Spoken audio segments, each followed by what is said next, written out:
Ordem para Conversar, o podcast da Ordem dos Solicitadores e dos Agentes de Execução.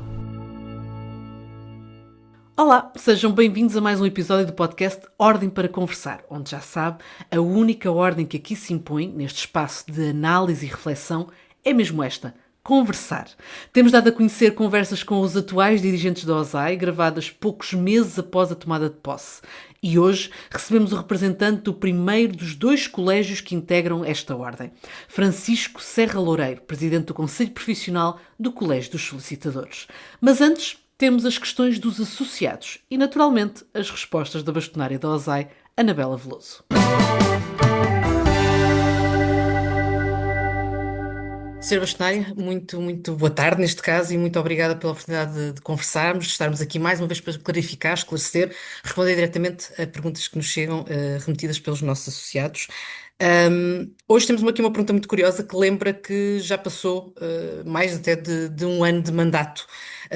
E a pergunta que nos fazem é: que balanço é que a Sra. Bastonária faz e o que é que mais a surpreendeu? Olá, primeiro de tudo, sim, é verdade, um ano de mandato passou e tão depressa que passou. O balanço é positivo, tem que ser também muito realista, e alguns dos colegas também sentem e dizem-nos que, se por um lado estão a sentir que já se notam bastantes diferenças, quer ao nível da disponibilidade dos colegas na resolução das questões, também a ordem, a forma de resolução, os próprios serviços estão mais próximos, tenta-se responder com mais rapidez. Portanto, tudo isso tem sido uma valia, um trabalho também muito de gestão interna, muito de equipa interna, que é muito importante e que tem sido muito essencial para mim, para nós, para toda a equipa. Também há aqueles colegas que também é mais de trabalho invisível do que parece, é já uma expressão muito usada, mas eu tenho a certeza que este trabalho vai se traduzir e em breve vamos ter muitas novidades. Portanto, tem que se trabalhar, tem que se preparar toda uma casa para depois conseguirmos ter avanços concretos, sólidos e que também vamos conseguir avançar com aquilo com que nos comprometemos. Mas foi de facto um ano intenso e muito exigente, e isso tem estado à vista de todos, mas acho que também já se nota alguma coisa e cá estaremos para continuar. Um bom trabalho. Uma outra questão mais prática e mais ligada também a uma situação recente que está relacionada com o pagamento das cotas, a fatura das cotas, e o associado pergunta-nos, pede-nos, aliás, se podemos explicar o benefício em pagar anualmente, que não ficou claro no envio da fatura. Podemos, digamos assim, trocar por miúdos, então, como é que é este benefício, e se realmente existe e porquê é que existe? Pronto, a questão do benefício de pagar anualmente tem aqui duas vantagens. O facto de pagar até ao 31 de janeiro tinha a questão de usar o desconto de 15% direto e, na sequência da deliberação da direção, da atual direção, do desconto financeiro direto, ou seja, quem tiver as duas atividades tem também dois descontos. Portanto, o solicitador terá um valor e o agente de execução terá outro valor nos termos da deliberação. Sendo anual, poderá acumular esses benefícios. Se fizer as contas, vai perceber que ao pagar anual com esses dois benefícios, isto, claro que se tiver acordo de pagamento ativo ou se não tiver qualquer dívida a 31 de dezembro de 2025, o que vai acontecer se fizerem as contas vai ser um valor inferior ao ano transato, e feitas as contas são cerca de 40 euros mês, que é muito diferente do que no caso de um solicitador, por exemplo, ser 52 euros e 40, se não me falha a memória.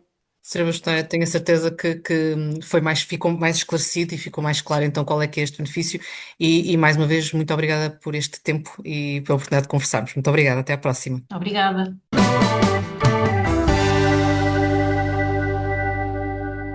Tem uma questão e nunca a ouviu nestes momentos iniciais do nosso podcast? Então, faça-nos chegar. É só acompanhar as redes sociais da OSAI e assim que anunciarmos a recolha de perguntas, submeter a sua. Depois, aguarda pelo novo episódio do Ordem para Conversar e, claro, cá estará a sua resposta na voz da bastonária. Mas avancemos até à conversa de hoje. Tendo tido uma forte ligação à formação, ao estágio e à comunicação, Francisco Serra Loureiro é um rosto conhecido entre os associados.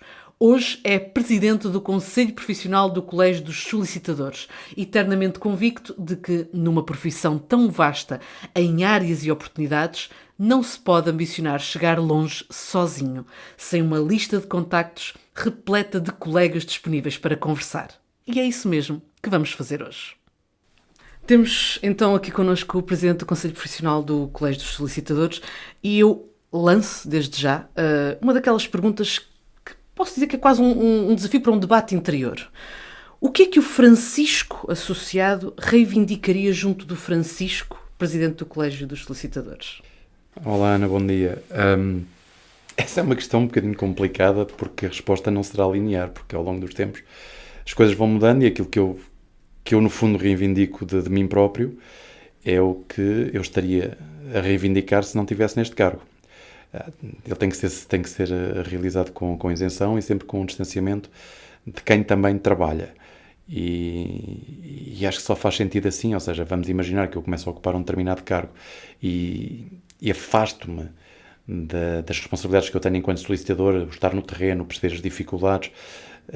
Acho que é um erro crasso e, portanto, acho que quem desempenha e quer bem servir os associados tem que perceber as dificuldades dos associados. Por mais que cheguem informações, por mais que te digam que se passa isto ou que se passa aquilo, acho que faz sentido sentirmos na pele as dificuldades, porque as temos, mas também as vitórias, as conquistas, que acaba por estar tudo ligado. E, portanto, o conflito interior que eu tenho é constante, porque uma posição obriga-me a pensar para a outra e depois o feedback que vem dessa também, dos meus colegas, acaba por fazer com que venha a melhorar também as próprias condições que possam vir a existir. Portanto, é uma luta constante. E já que falamos de colegas, falemos dos colegas que também estão no colégio. Falamos de um colégio que, em relação ao que é a história da profissão, é um colégio que podemos dizer, obviamente, que é jovem. E eu perguntava se, exatamente como falámos, é importante trazermos as experiências da profissão também para o exercício do cargo. Há uma grande diversidade de experiências dentro do colégio? Primeiro a começar por mim, que sou extremamente jovem, como não podem ver porque isto é um podcast, não é visual, mas de facto acho que sim, acho que é um colégio jovem que também é um bocadinho um reflexo do que se passa na profissão. A profissão tem sido revitalizada com a entrada de muitos associados novos e, portanto, também os órgãos, que não só este colégio, mas outros também, estão caracterizados por ter muita gente nova. Acho que é sintomático do maior interesse das pessoas também por participar nestas mesmas atividades. Eu lembro-me de estarmos a discutir, mas isto pode ser muito complicado porque se vai perder muita gente boa que estava nos órgãos, é um facto, mas por outro lado, olhar para o copo meio cheio e não para o copo meio vazio, repara que aparecem muitas pessoas novas que nós nunca saberíamos se tinham qualidades ou não se elas não estivessem nesta posição.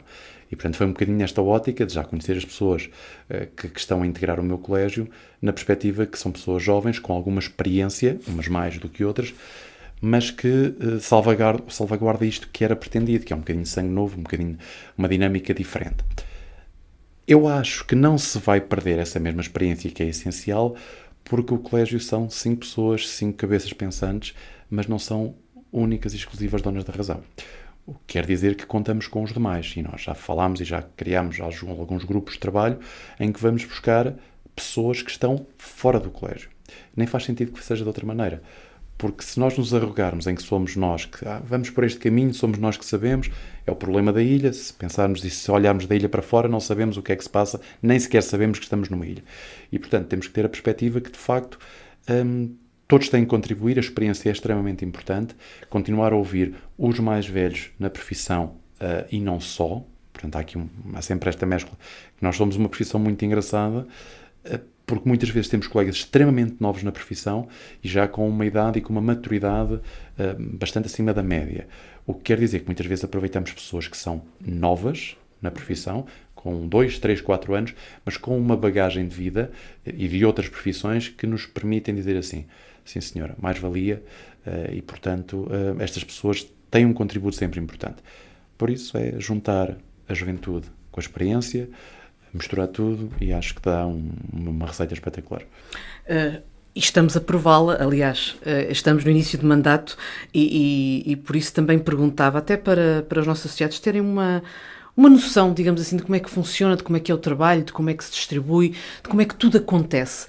Como é que se poderia, de alguma forma, ilustrar este funcionamento interno de um colégio, de um conselho profissional, de um colégio dos solicitadores? Ok. Acaba por ser, ou por ter aqui uma dinâmica muito, diria até procedimental, porque tudo o que é suspensão, inscrição, os cancelamentos, o BUS, os autos de constatação, agora a plataforma de nós estamos a tentar revitalizar, todas estas situações precisam que sejam verificadas, precisamos de dar pareceres, precisamos dar laudos e, portanto, todas estas situações têm que ser tramitadas, entre aspas, pelos diversos membros do colégio. Vamos imaginar, eu estou com pareceres, estou também com os laudos, depois tenho a Karina que está com as suspensões, os cancelamentos, a Diana com as inscrições, o Luís está com a questão dos autos de constatação e a Carla está com o BUS. Só para falar aqui um mero exemplo.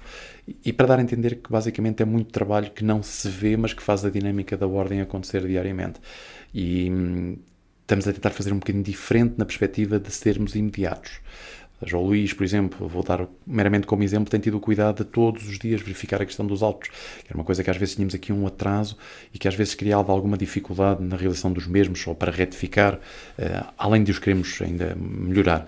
Mas tem existido um trabalho diário de todos os membros para que isto esteja o mais em dia possível. A cadência é grande, tem aumentado. Eu costumo dizer a tom de brincadeira que, por exemplo, esta ordem recebia cerca de 3, 4 laudos por ano. Eu já fiz 4 laudos este ano, portanto, acho que os andaram a guardar todos para 2025, mas pronto. Mas tem sido uma boa dinâmica e é um dia-a-dia muito, muito atribulado, sempre com algumas situações a acontecer, mas dá algum gozo, é uma aprendizagem para mim também e acho que tem sido positivo, sim. Então podemos quase dizer que existem duas gavetas. A gaveta do que é preciso fazer e resolver, seja porque faz parte do dia-a-dia, da rotina, seja porque são problemas e constrangimentos que surgem, e aquilo que são os projetos que querem desenvolver. São duas gavetas distintas? São, que vão acabar por se integrar, não é? Porque depois, a partir do momento em que os projetos se desenvolvem, começam a entrar no dia-a-dia, na gaveta do dia-a-dia. Tem sido este início de mandato mais numa ótica de vamos reorganizar. Não houve a ideia de dizer agora já, porque eu acho que isso é uma utopia, agora chegamos, agora vamos começar a inventar tudo e mais alguma coisa e transformar aquilo que já existe. É o grande problema que existe, na minha opinião, por exemplo, na nossa democracia, é bipartidária, estamos a desenvolver um projeto, chega alguém e diz agora não fazemos isto e vamos fazer outro novo. E depois acontece que passado X tempo, alguém vem com a mesma política e deita abaixo o que estava a ser construído.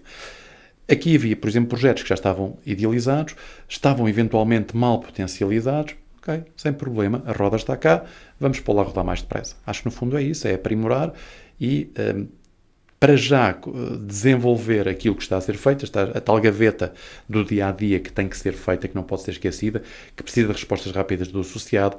Eu inscrevo-me, eu quero começar rapidamente a inscrever-me, eu quero suspender por algum motivo, eu tenho que comunicar e tenho que deixar de ter contribuições para com a ordem, com a SPAS, que é isto tudo organizado, e portanto essa é uma das matérias do dia-a-dia rápido. E depois surge a parte da criatividade. A parte dos novos projetos, sempre em integração com o Conselho Geral. Nós não somos todo um órgão executivo, portanto, podemos ter muitas ideias, mas nós temos de trabalhar todos em conjunto e acho que só assim é que faz sentido. E por isso, queremos sentar, queremos começar a pensar, melhorar o que já está feito, pôr esta roda a funcionar, mas se pudermos criar rodas novas, vamos também fazer isso. E já agora, alguma roda nova que se possa revelar?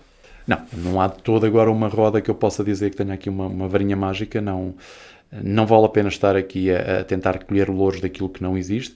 Acho que neste momento ainda estamos numa fase de apreciação do que temos, do bom que temos. As pessoas às vezes têm sempre uma tendência a dizer precisamos de novas competências. Nós temos imensas competências. Nós precisamos saber desenvolvê-las e às vezes elas são tantas que nós não as tocamos. Em cima da mesa já está, por exemplo, fala a questão do geopredial, do cadastro, que é sempre uma matéria muito, muito trabalhada. barra BUPI também, não é? Porque nós estamos integrados também em tudo o que é também com a estrutura de missão, e em bom rigor é um alvo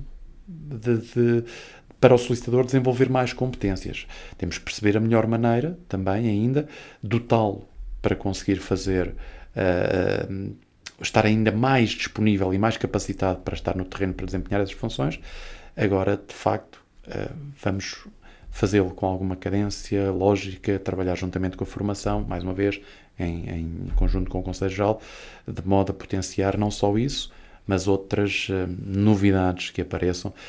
Reparem, nós falámos, numa das questões que estava no mandato, eu não quero falar muito de política, no mandato não, da campanha, peço desculpa, falava-se também na possibilidade de darmos ênfase a algo que já existe e que não é trabalhado. Nós, por exemplo, há uma figura no Código das Sociedades Comerciais que é o secretário societário, que fala especificamente em solicitador. Porquê é que nós não potenciamos isso? Porquê é que nós não potenciamos a figura no próprio condomínio, que também é uma matéria que não é muito trabalhada e que nós temos as competências para isso? Temos é que não trabalhar isto isoladamente, porque se trabalharmos só a nível de ordem também não o conseguimos, mas efetivamente junto do poder político, tentar criar aqui novas soluções também para potenciar todas as ferramentas que existem, que podem ser melhoradas e que são necessárias para a sociedade. E vamos ser sinceros, se isto for gravado em 2025, que é o caso, se eu for ouvir isto em 2027, vamos dizer, mas e agora podíamos ter pensado nisto? Quer dizer, ninguém pensava em proteção de dados, ninguém pensava em branqueamento de capitais, ninguém pensava nos mecanismos anticorrupção, que é outra matéria onde podemos atuar. Ou seja, as novas necessidades vão nos fazer surgir novas oportunidades. E, portanto, acho que é esse o desafio diário também deste colégio e de qualquer órgão desta ordem. Sim. E já que falamos em competências, a última reforma dos estatutos também teve impactos na lei dos atos próprios, e perguntava se também isso é um desafio acrescido nesta gestão, digamos assim. Eu acho que sou um eterno otimista, quer dizer, na altura foi um drama. A partir de agora vamos deixar de ter os licenciados em Direito deixam de se inscrever na Ordem dos Advogados, porque era só isto que estava em causa, ou deixarem de se inscrever na Ordem dos Solicitadores.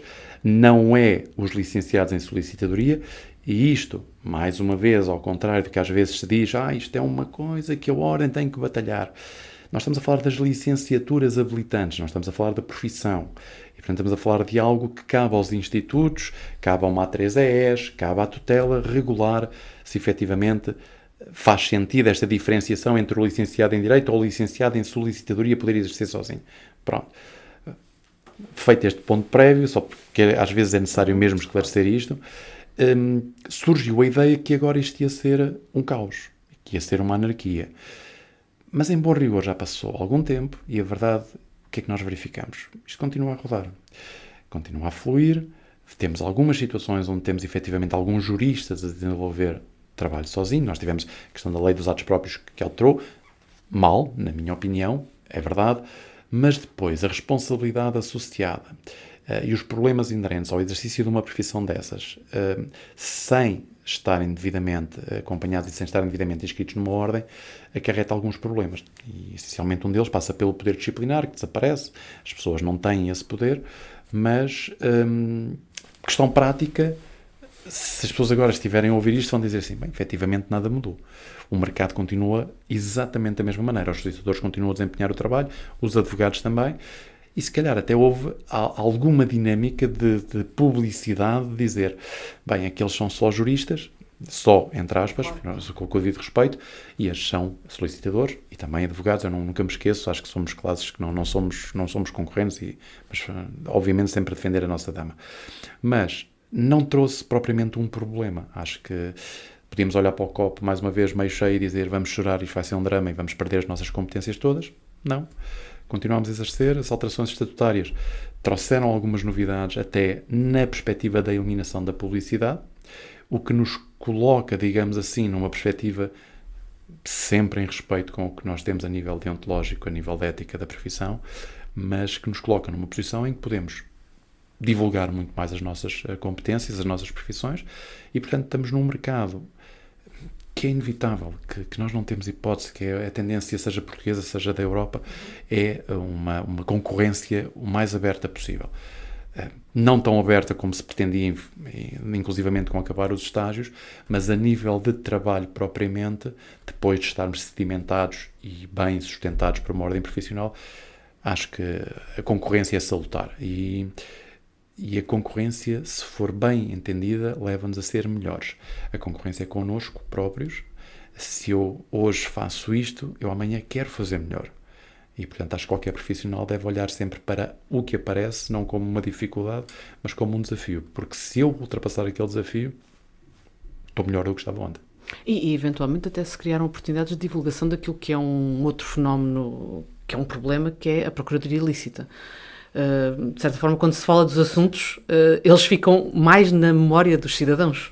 É isso, é um problema que nós temos e que vamos sempre ter, não há possibilidade, é a mesma coisa dizer, vamos eliminar a criminalidade, não conseguimos, ela pode ser diminuída, pode ser feita de uma maneira preventiva, inclusivamente, e é isso que se tenta com alguns protocolos, mas em bom rigor, nós depois não temos o poder disciplinar sobre essas pessoas, porque elas não são membros da ordem, não são associados, e portanto o que acontece é que comunicamos às entidades competentes, constituímos como os assistentes, muitas vezes, digamos depois a pena é extremamente reduzida para o crime da procuradoria ilícita, quando ela é considerada, muitas vezes, e depois fecha-se uma porta e a seguir abre-se mais 2 janelas. O que é que nos cabe fazer? Conseguimos combater isso?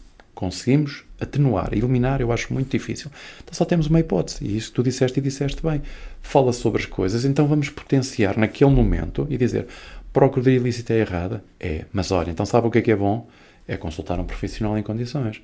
É consultar alguém que tem uma tutela disciplinar, alguém que tem formação contínua, alguém que estudou, estagiou, desenvolve competências, tem um apoio, ainda por cima uma rede grande até de colegas, que eu acho que nós temos uma coisa muito boa nesta casa, que é a interação entre os colegas. Confesso que acho e gostava que isto perdurasse sempre.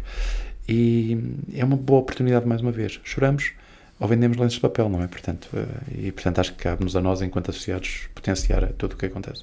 Falámos já por várias vezes da palavra estágio. Também o estágio sofreu alguns impactos, algumas alterações, e eu perguntava se uma outra prioridade, digamos assim, abraçada pelo Colégio face a estas mudanças, é criar outras oportunidades de proximidade, exatamente pela interação que tanto distingue esta classe, a sua rede de contactos, o facto de estarem sempre disponíveis para partilhar experiências, passar até um colega que tem uma especialidade mais aprofundada. É importante manter esta rede, esta proximidade, esta interação e criar estes novos contextos? É muito importante, porquê? Porque o estágio, e é a lei, não é vontade da ordem.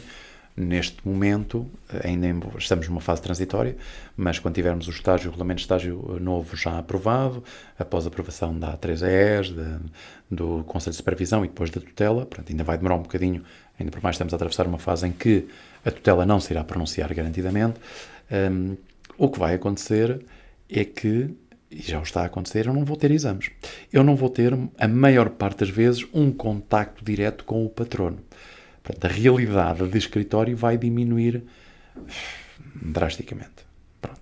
O que quer dizer que quando eu começar a exercer, se eu já era verdinho quando iniciei a profissão, eu e qualquer associado que entra, por melhor estágio que tenha sido, a verdade é que eu entro e é todo um mundo novo.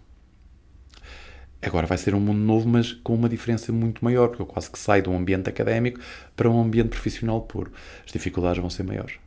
Desafios para o colégio, ou seja, não digamos que possamos desonorar também o próprio IFBM, na perspectiva das formações e do estágio ser dado teoricamente, porque tem que ser, mas de uma vertente muito mais prática, ou pelo menos criar ambientes ou reproduzir ambientes de trabalho, mas quando chegar a vez do colégio, a nossa intenção, e já fizemos, eu digo fizemos porque ainda o vamos fazer, isto não é segredo para ninguém, isto é um programa que é gravado, e portanto, quando as pessoas ouvirem isto, ou estaremos a fazer alguns eventos pelo país, nomeadamente Porto, Lisboa, Coimbra, e vamos também às ilhas, que também é parte integrante e nunca deve ser esquecido, uma ótica já para os colegas que estão a iniciar a atividade e que vão receber os seus diplomas, também logo uma ótica de eu vou abrir o escritório, eu tenho que perceber as boas práticas que eu tenho de ter, seja em questões notariais, seja em questões de arquivo, o trato com o colega, as questões da publicidade, ou seja, tentar ser eminentemente prático, ou seja, não é dar uma formação de todo, isso cabe então ao IFPM, mas criar um workshop, eu diria mais até ouvir do que ser ouvido, porque são precisamente as dúvidas das pessoas que depois nos levam a conduzir e a fazer um caminho com respostas que possam ser úteis para os associados. Portanto, passa muito por este colégio a ideia de dinamizar conferências também, sim, certamente, mas essencialmente workshops e questões muito mais práticas e que nos possam fazer esta interação que estavas a falar e que é extremamente importante, de estarmos todos disponíveis e próximos uns dos outros. Eu não me arrogo conhecedor de tudo, e isto acontece-me, e quem me conhece mais próximo, o meu telefone toca e muitas vezes eu não tenho resposta imediata para dar, mas tenho sempre, isso é verdade, tenho sempre alguém que eu indique e diga assim, olha, o João, ou a Paula, ou o Ricardo, ou quem quer que seja, é a pessoa que eu sei que trabalha sobre isto. E todos somos ordem. E, portanto, acho que se eu crescer como profissional, ou se o meu colega crescer como profissional, vai potenciar a própria profissão no seu todo. Portanto, não é questão de eliminarmos o colega, mas pelo contrário ajudá-lo, porque acho que ganhamos todos com isso e é a intenção deste colégio fomentar exatamente essa proximidade e prática. É muito interessante porque foi exatamente essa perspectiva que também tivemos numa outra conversa que já tivemos a oportunidade de gravar, neste caso com o Conselho Superior, com o Presidente do Conselho Superior, e que era numa perspectiva, infelizmente, mais, se algum falhar, falhamos todos, mas é exatamente isso. A imagem da profissão é uma imagem só, e o que fica no fim é o solicitador, o agente de execução. E por isso o esforço tem mesmo de ser conjunto. E agora perguntava, porque às vezes falamos muito sobre as ferramentas informáticas muito viradas para a ação executiva, mas na verdade na solicitadoria também há essas ferramentas. É uma preocupação, é algo que querem agarrar e potenciar, já está a acontecer, por exemplo, com a plataforma de autorização de saída de menores, já tem havido um investimento, é para continuar? Sim, eu diria que sim, tem que se sempre articular com as demais necessidades da ordem. Este colégio também entende que, obviamente, que para os agentes de execução é prioritária a questão da informática e tem sido esse o ponto de preferencial para atacar, entre aspas, por parte do IT, e bem, portanto, porque é uma ferramenta essencial. Agora, não podemos, obviamente, descurar tudo o que nós temos também na parte dos solicitadores. Falamos da plataforma de saída de menores, tem que ser revista também. Falamos em algo que pode ser muito parecido, não é propriamente algo que eu possa aqui dizer se vai ser concretizado ou não. Eu gostava muito. É muito fácil, e se calhar agora coloca alguma pressão sobre o IT, mas era muito fácil criar o mesmo mecanismo para outras situações. E por que não eu ter também mesma marcação, um agendamento de proximidade para outras situações, ou para uma partilha, para um reconhecimento de assinatura, para o que quer que seja, e portanto aproximar-nos mais uma vez ao cidadão com uma clonagem quase, chamemos-lhe assim, da própria plataforma de saída de menores. Depois há outros mecanismos, por exemplo, uma ferramenta que está ainda pouco desenvolvida, que são os autos de constatação, não tem a mesma força jurídica que tem, por exemplo, em França, onde existe o Constat, onde nos baseamos para ter esta ideia, e bem, ainda não existe no nosso ordenamento jurídico essa mesma força de prova que tem nos ordenamentos jurídicos. No entanto, é uma ferramenta que dá segurança. Porquê? Porque é uma constatação de facto, porque a pessoa, quando foi àquele local, efetivamente comprova, e se necessário for, depois, embora já seja uma prova testemunhal, e não faça grande sentido, porque a pessoa vai dizer exatamente aquilo que viu, mas muitas vezes levada a tribunal pode ajudar imenso, ou mesmo em questões de quesílias entre condóminos, ou entre o senhorio e o arrendatário. Portanto, basicamente é uma ferramenta extremamente útil. Procedimentalmente não é fácil da maneira como está concebida, e então a ideia passa exatamente por agilizar essas ferramentas, seja a questão da plataforma, seja a questão o próprio ROAS pode ser melhorado. E quando eu digo melhorado, não estou a dizer que o que foi feito anteriormente foi mal. Atenção. O que eu quero dizer com isto é que tudo tem um ciclo e das duas uma. Ou desistimos, ou então avançamos e melhoramos para adaptar às novas circunstâncias da sociedade. Mudam-se os tempos, mudam-se as vontades. Sem dúvida. E por isso a ideia do colégio é esta, é potenciar juntamente com o IT, portanto com com o Instituto de Tecnologia e Inovação, também o potenciar de novas ferramentas que possam, eu digo essencialmente isto, aproximar o cidadão do solicitador e, por sua vez, da justiça. Porque isto pode parecer um bocadinho lírico, mas às vezes dizem que nós, enquanto a ordem, temos que pensar mais nos colegas e menos no cidadão. Não pode ser, porque a atribuição da ordem é precisamente o cidadão. Mas se nós conseguimos conjugar tudo, nós, efetivamente, ao aproximar e criar condições para os colegas, estamos a criar condições para levar a justiça ao cidadão e, portanto, é uma maneira indireta de cumprir com esse objetivo. Faz sentido e é prioritário trabalhar exatamente com as novas tecnologias. A questão da inteligência artificial é um mundo infindável. Ainda ontem estava numa apresentação de uma pós-graduação que vou lecionar e estávamos a discutir precisamente por causa da avaliação e depois o facto da inteligência artificial, ela já existe, nós não nos podemos chatear. É tão interessante, estávamos a discutir uma questão de plágio que é, em vez de perguntarmos algo e tentar ir buscar alguma ferramenta para descobrir se aquilo foi plagiado, basta perguntar à própria inteligência artificial, seja DeepSeek, seja o ChatGPT, o que quer que seja, e perguntar qual é a fonte disto. E ele próprio, curiosamente, diz, fui eu. Vai ser sincero. Ou seja, mas nós temos, as ferramentas são infindáveis e, portanto, nós temos que as colocar todas em uso, sem dúvida. Sim. Não, na verdade é mesmo isso, é porque acaba por ser curioso, porque a digitalização, a inovação, a tecnologia são mecanismos que têm de ser integrados, mas também são temas que têm de ser estudados porque estão nas duas, estão enquanto veículo e enquanto matéria, estão em todo lado. É muito, muito interessante. E a ideia da IA, muitas vezes há este receio de nos retirar trabalho, de todo. A IA pode ser trabalhada para trabalhar, desculpem a redundância, para nós. Uhum. Ou seja, liberta-me para questões de criatividade. Faz-me rotinas, nós podemos criar algoritmos, o que quer que seja, para criar rotinas para que me desonere a mim, solicitador, enquanto mente criativa, porque muitos problemas, por mais que venha, tem que ter sempre uma coisa fantástica que vem do nosso cérebro e que nós tão bem usamos, precisamente para dizer, vais trabalhar para mim, não me vais substituir. E acho que a IA pode ser potenciada nesse sentido. Estamos a falar do digital, da inovação, da tecnologia, e é a ponte perfeita para uma das últimas perguntas que eu gostaria muito de colocar, que é se uma profissão como a solicitadoria, em que muitas vezes associamos àquela pasta que está no arquivo e que é a vida do cliente, porque o cliente entrou ali com 20 anos e fica ali, muitas vezes até morrer, se é possível compatibilizar esta realidade com aquilo que é a atualidade do instantâneo, do já, do fugaz, do quero a resposta no imediato. É possível?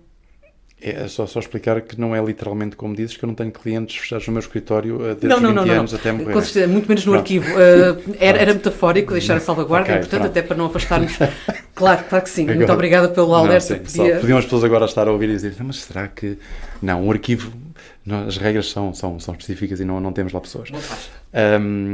É possível, eu acho que tudo é possível agora, que às vezes não é fácil de trabalhar. Nós estamos com alguns problemas neste momento na questão do imediatismo, essencialmente por questões de dificuldades com os serviços públicos. Isto deriva de vários fatores. Deriva do facto de existir efetivamente uma diminuição dos recursos humanos. Se calhar não houve uma evolução tão rápida da questão tecnológica, alguns sim, outros não. E depois deriva também do facto de tudo hoje é mais rápido. E exatamente isso, como os nossos clientes antigamente esperavam, às vezes, coisa tão básica como isto, mas estou a ir muito atrás, ainda nem eu era solicitador. Eu preciso de uma escritura, quando nós ainda nem sequer podíamos titular, não havia DPAs, não havia nada. Pois vem a escritura, não, nós estamos em abril, olha, lá para outubro, isto acontecia, e estava tudo bem.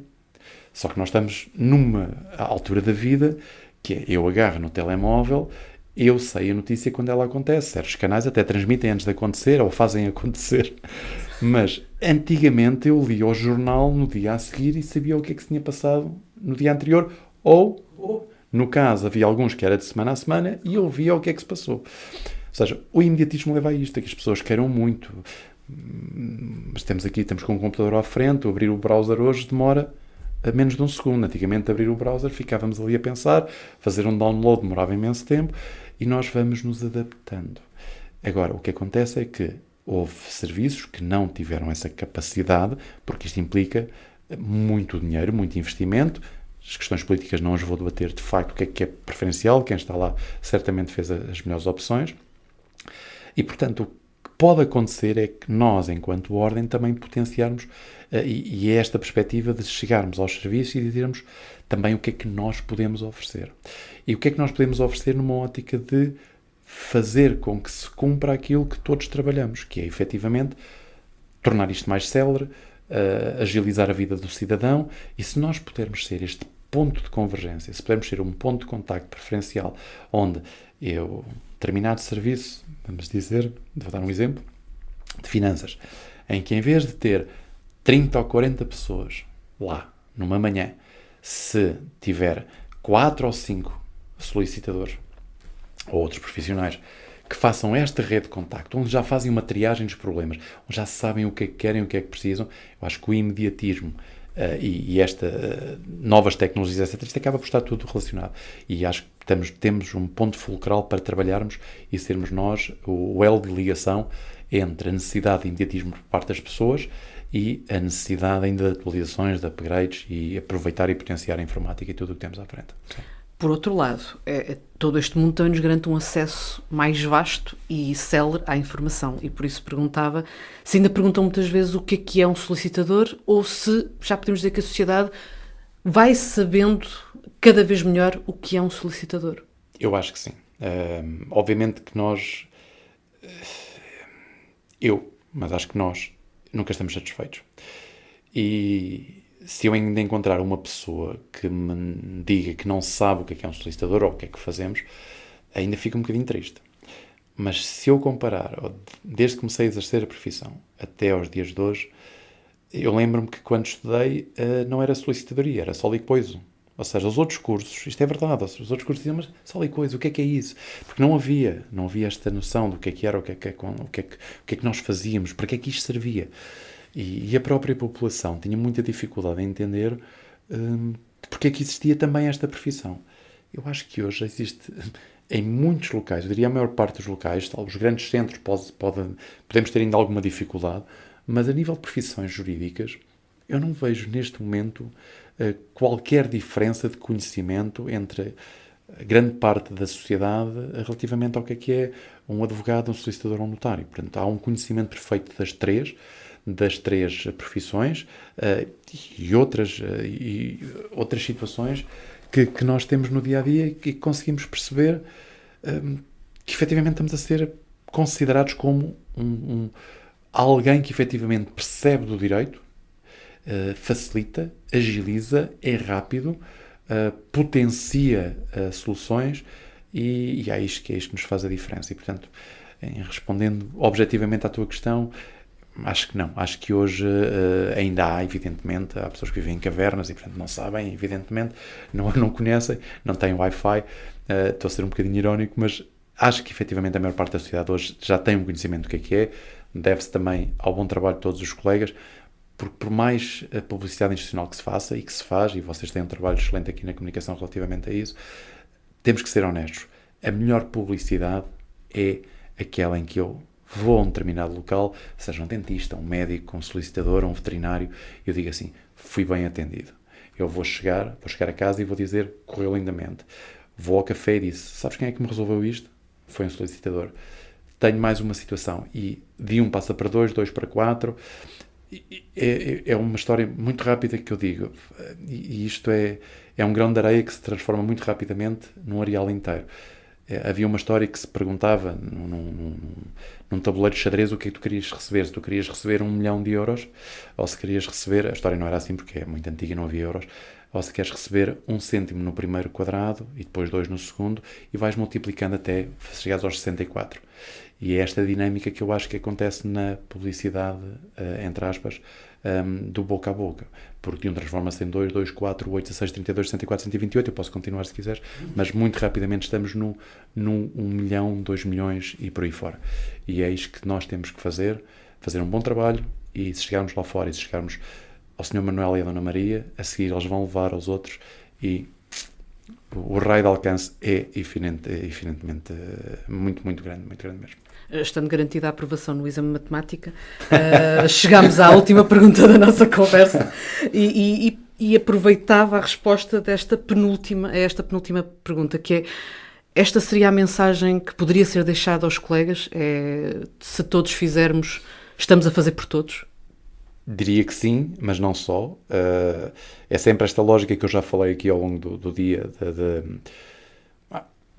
Se eu me agradecer, se eu fizer um bom trabalho, eu engrandeço a ordem. Se a ordem crescer, todos os colegas vão beneficiar disto. Portanto, uma coisa que eu gostava sempre que acontecesse, e este colégio é a prova disso, nós trabalhamos em conjunto, é que todos os associados trabalhem em conjunto. Eu, por exemplo, agora vim da Figueira para Lisboa e vim ao telefone com várias pessoas, precisamente, entre aspas, a conectar colegas, porque houve situações em que eu consegui responder, sem problema, mas também tive situações em que eu disse: olha, eu não trabalho com esta área, mas eu falo com não sei quem, mando uma mensagem de voz, falo, etc. E esta proximidade, as tais novas tecnologias, que são ferramentas extremamente úteis, e vamos ser sinceros, tudo é bom ou é mau consoante o destino que nós lhe dermos. As ferramentas existem e nós potenciamos-las para aquilo que nós queremos. Então vamos potenciar esta proximidade também para nos ajudarmos. E se antigamente eu trabalhava num escritório fechado e depois de repente olhava para o lado e dizia: tenho ali aquele indivíduo que, mas se eu for falar com ele, primeiro vou passar por limitado, ok? E depois posso-lhe até estar-lhe a dar dicas para ele. Esqueçam. Se vocês agilizarem-se, toda a gente se ajudar, quem ganha, em bom rigor, é a ordem. Na ordem não é a ordem instituição, a ordem os associados todos, e depois cada um de nós. Portanto, é continuarem a trabalhar, é não se isolarem, é trabalharmos todos em conjunto, é olharmos para o pleno sempre na perspectiva de hoje sou eu a ajudar, amanhã sou eu a ser ajudado. Muitas vezes esquecemos disso. Para que é que eu vou fazer aquilo? Mas no dia a seguir posso ser eu a precisar, e a sociedade é muito rica nessas situações. E não façam disto só na profissão, façam isto na vida também, porque acho que quem é um excelente ser humano tem uma maior probabilidade de ser um excelente profissional. Então, acho que não poderíamos ter terminado de melhor forma. Muito obrigada. Obrigado. E até à próxima. Até à próxima. E como conversar é palavra de ordem, vamos a mais uma edição do espaço Helpdesk no podcast, com Ruben Pinto, colaborador da OSAI.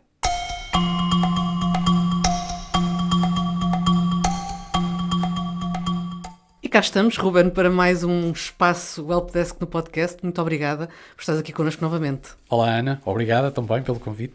Hoje falamos sobre ROAS e temos 3 perguntas com, digamos assim, nível de complexidade mais reduzido, por isso vou apresentar-te todas juntas e depois fazemos os esclarecimentos de seguida. O que é que achas? Vamos a isso. Então, a primeira questão. A plataforma ROAS 2 estava indisponível no momento da prática do ato. Qual o procedimento que devo adotar? Esta é a primeira questão. Quanto à segunda, é possível invalidar um ato gravado ou registado no ROAS 2?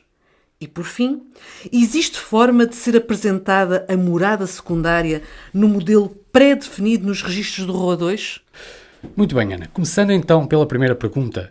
Não sendo frequente, caso se verifique a inacessibilidade da plataforma ROAS 2, não fica impedido de concretizar o ato que pretende efetuar nesse momento, que poderá ser realizado ao abrigo da Portaria 657-B de 2006, devendo, porém, o registro informático ser realizado nas 48 horas seguintes, conforme dispõe o número 2 do artigo 4º daquele diploma. Sobre a segunda questão, os atos registados no ROAS 2 são definitivos, pelo que não podem ser eliminados. Já o ato que se encontra no estado gravado, esse sim, pode ser invalidado na respectiva opção para o efeito. E sobre este procedimento, sugere-se a consulta do portal dos manuais OSAI. Já sobre a última pergunta, atualmente o modelo pré-definido não permite indicar a morada secundária do solicitador, mas tão só o domicílio profissional. No entanto, esta necessidade encontra-se sinalizada para se avaliar um futuro desenvolvimento. Pronto, Ruben, muito obrigada pela tua ajuda, pelos teus esclarecimentos e reforço apenas o conselho que deixaste. Consultem sempre o portal dos manuais OSAI, podem por lá encontrar certamente muitas respostas para diversos assuntos que vos preocupem, digamos assim, no dia-a-dia, no desempenho das vossas funções. Muito obrigada, Ruben. É isso mesmo. Obrigado, Ana.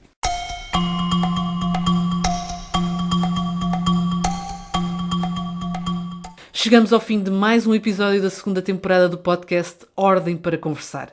O nome do próximo convidado, como sempre e nos locais de sempre, será divulgado antes. Para ser o primeiro a saber, subscreva as redes da OSAI. Estamos no Instagram, Facebook, LinkedIn, Threads e Rede X. E adira também à comunidade da OSAI no WhatsApp. Quanto a nós, poderá sempre encontrar-nos nas plataformas Spotify e YouTube ou em osai.pt. Ouça ou recorde qualquer um dos episódios destas 2 temporadas. E dentro de 15 dias, regressamos com um novo episódio.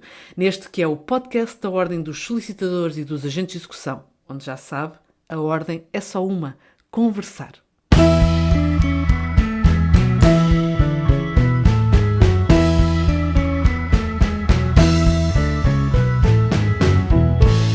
Ordem para Conversar, o podcast da Ordem dos Solicitadores e dos Agentes de Execução.